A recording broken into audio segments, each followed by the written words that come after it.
Entre plantes aromàtiques i medicinals a Celrà.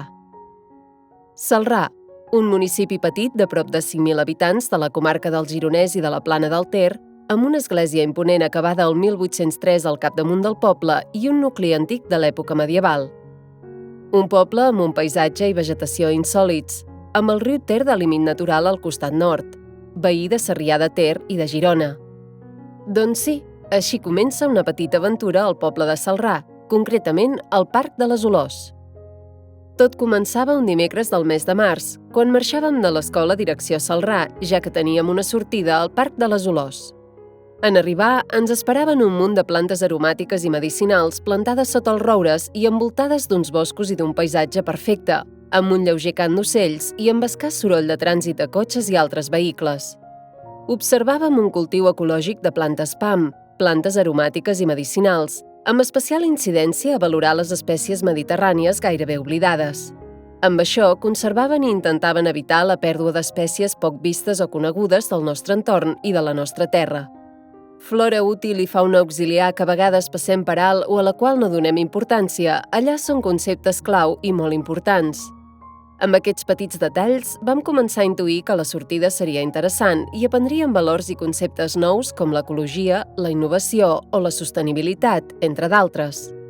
La visita començava amb una explicació de cada tipus de planta cultivada en què se'n destacaven els trets i característiques principals, així com el sòl, les necessitats, l'ús, ja sigui culinari, medicinal, i en alguns casos en fèiem un petit tast, tocant o mastegant fulles de menta o de sàlvia.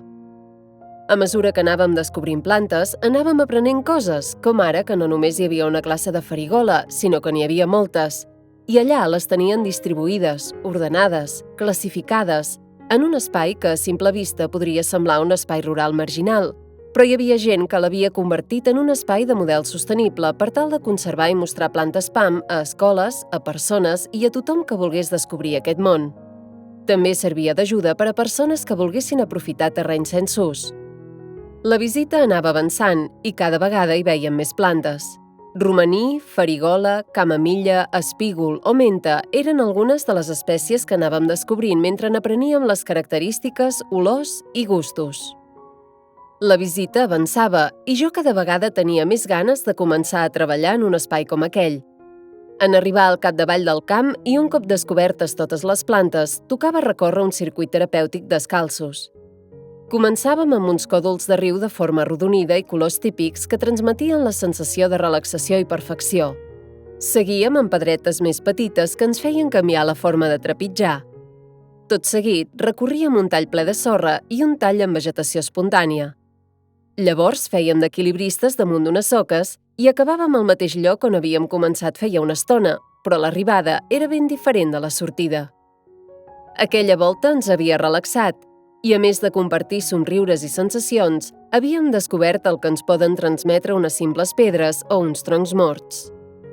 Però l'aventura no acabava aquí. Ara tocava recollir fulles i flors d'una de les plantes que anteriorment havíem observat per fer-ne un oli essencial natural. Un cop recollides, ens disposàvem a seure en unes taules de fusta sota un porxo que hi havia al costat per començar a elaborar el nostre oli. En el meu cas, era un oli de farigola, però entre els companys i companyes sortien olis de calèndula, romaní, camamilla, espígol. Començàvem separant les fulles dels respectius branquillons i tiges per introduir-les al pot on més tard abocaríem l'oli. I llavors deixaríem reposar l'oli 40 dies i un cop passats el podríem colar i començar a utilitzar. Hi havia oli per al mal de cap, per a mucositat, per a dolors musculars, etc. Un cop l'oli introduït al recipient i el recipient tancat, recollíem i passejàvem pels boscos del voltant a la cerca i captura d'espàrrecs. Així es va crear una espècie de competició per grups per comprovar qui de nosaltres en trobava més. Quan ens en vam cansar, vàrem dinar i, en acabat, vam tornar cap a l'escola. Sense adonar-nos-en, ja havia passat un nou dia que ens havia donat un munt de coneixements i experiències noves.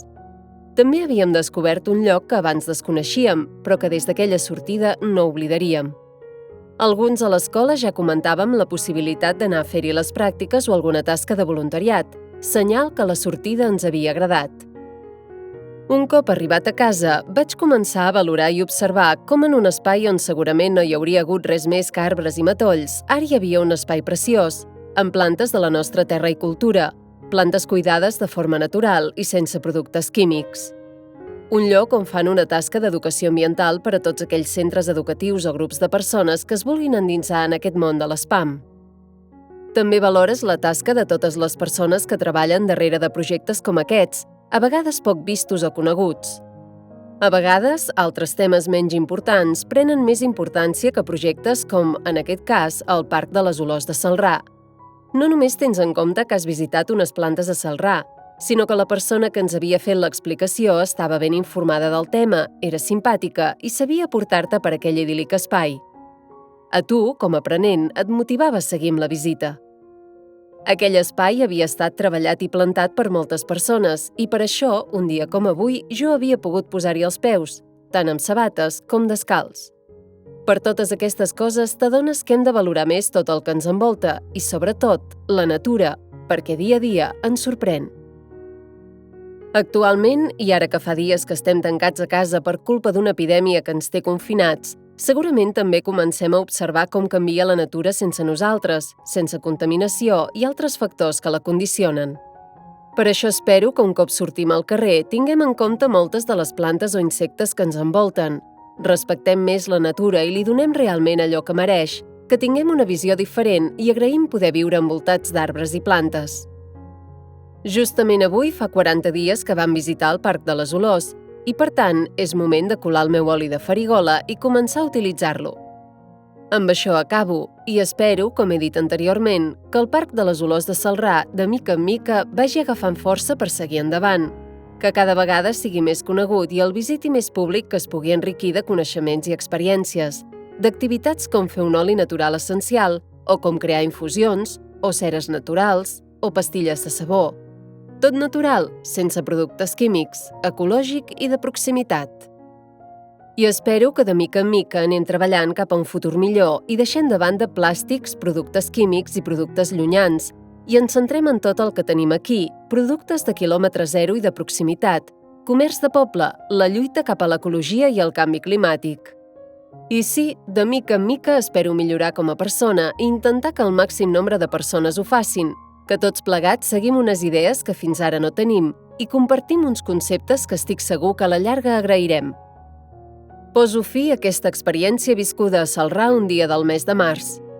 Gràcies a l'escola per sortides d'aquest àmbit, a les persones que han creat i segueixen treballant per crear i mantenir llocs com aquests i per fer una mica de crítica en aquesta societat que vivim, en què molta gent no té en compte tots aquests factors i problemes. Ara sí, us deixo. Vaig a posar un terç del meu oli amb cera per fer-ne una crema del tot natural. Estic segur que de mica en mica naixeran nous espais i projectes igual de bonics que el del Parc de les Olors de Celrà i espero poder-ne formar part.